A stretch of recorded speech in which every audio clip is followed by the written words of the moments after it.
दोस्तों खेसारी लाल हो या पवन सिंह हो, दोनों को अपने ज़ुबान पे कंट्रोल देना होगा। अगर भोजपुरी को आगे लेके जाना है, अपने आप को अगर सुधारना है तो।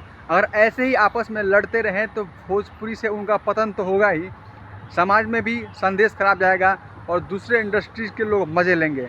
इन दोनों को मिल के रहना है, अपने गाने पे ध्यान देना है, अपने एक्टिंग पे ध्यान देना है। कैसे बेस्ट बनाया जाए भोजपुरी को, कैसे भोजपुरी गाने को बेस्ट बनाया जाए, कैसे उसमें पंजाबी का तड़का मारा जाए, कैसे उसमें हिंदी का तड़का मारा जाए, कैसे उसमें गुजराती का तड़का मारा जाए, जो अपना भी भोजपुरी एक लेवल पर बजे और ऑल इंडिया में भोजपुरी का नाम हो और भोजपुरी फेमस हो जाए। ऐसा इन लोग को सोचना चाहिए। आपस में लड़के विवाद करके यूट्यूबर का तो मज़ा लेते ही लेते हैं, लेकिन जो बाहर इंडस्ट्रीज़ के लोग हैं वो भी मज़ा लेते हैं और इन लोग को गाली भी देते हैं कहीं ना कहीं। तो इन लोग को अपने आप में सुधार लाना होगा। अपने गाने में जो वल्गैरिटी डालते हैं उस चीज़ों को हटाना होगा और बेस्ट कैसे दिया जाए, एक टीम को बैठाना होगा और बेस्ट से बेस्ट गाना को लॉन्चिंग किया जाए, जो कि माँ बहन कोई भी गाना को सुन सके, कोई भी शर्मसार ना हो इन लोगों का गाना सुन के। कहीं भी चाय की चट्टी पे, कहीं भी दुकान पे, कहीं भी मॉल में, कहीं भी पब में गाना को बजाया जा सके और भोजपुरी गाने का आनंद लिया जा सके।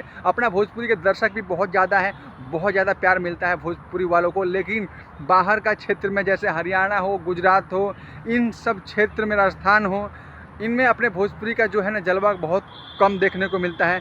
इन चीज़ों पे काम करना चाहिए पवन सिंह को, खेसारी लाल यादव को और जो भी भोजपुरी के अच्छे लोग हैं उन लोगों को। धन्यवाद, नमस्कार। आप देख रहे थे नई बस्ती ब्लॉग। मैं आप सबका भाई अर्जुन।